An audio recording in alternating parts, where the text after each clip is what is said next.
My stepson, Owen, he's a really wonderful guy. And when he was a little kid, he's about 20 now, and we'd ask him what he wanted to do. He'd always say, go to Disneyland. No matter where we were. I mean, if we were in San Francisco, and we'd be out there, hey, Owen, what do you want to do today? And we're looking at the Golden Gate Bridge. He'd say, I'm thinking about Alcatraz maybe. He says, let's go to Disneyland. I mean, the moon, let's go to Disneyland. It didn't matter where he was. And when I started thinking about that, I mean, he was just like a repeating record. When I started thinking about that, what's he really talking about? My sense is that he had an idea of Disneyland in his heart. He could feel it in his bones. He could see himself walking down Main Street with a cotton candy in his hand, and there's a Matterhorn. He's looking at that. You ever seen kids do that? They walk around, wow, what's this? It's like walking through New York City if you've never been there before. But he had his heart aligned with Disneyland, and that's what he wanted. My sense is that many of us as adults have lost a sense of that wonderful creative spirit, that I want to go to Disneyland point of view of ourselves. And my work, in one way or another, is all about that, connecting with that wonderful, magical, creative spirit. And my sense is also that a lot of us have forgotten what that means in ourselves. I want to go to Disneyland. Do you know what that is? Do you have a sense of what your purpose is? I'm not talking about your work assignment. I'm not talking about yourself as a mother or a father or a son. I'm talking about what you stand for, what you're all about, what you've come into this life for. About 8 years ago, I stopped talking to my wife. Actually, she stopped talking to me too. And it had been going on for a couple days. And the situation is that I'd been working to do some work in Asia. And I finally sat down with my wife and I said, I was going to do some work with Asia, and she was going to come with me. It was going to be a month-long trip, and we hadn't spent that much time together. And I said, let's sit down. And she said, okay. I said, what's going on? And she says, I feel frightened. And I said, I do too. We don't know what's going to happen. Was it worth the time buying the air ticket? Were the people in Jakarta really the real thing? Did they really want me to come over there? Were they interested? Would we get along? Would our marriage last? All sorts of wondering things. What ifs, and all the worries.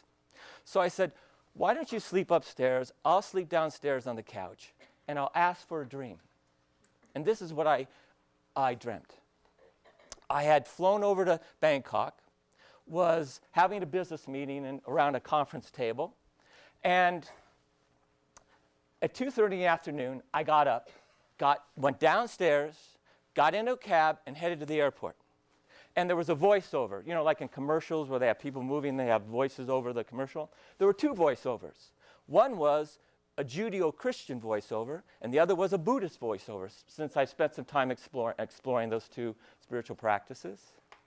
And the first voiceover said, who are you to stand in the way of the Red Sea parting? The second voiceover said, big mind or life is much grander than you ever possibly considered. So I woke up with a smile on my face. I'll get to that in a minute, why that was the case. And I looked at my wife, and she came downstairs and said, sit down, I got to tell you this dream. And she said, oh, great. And we were fine.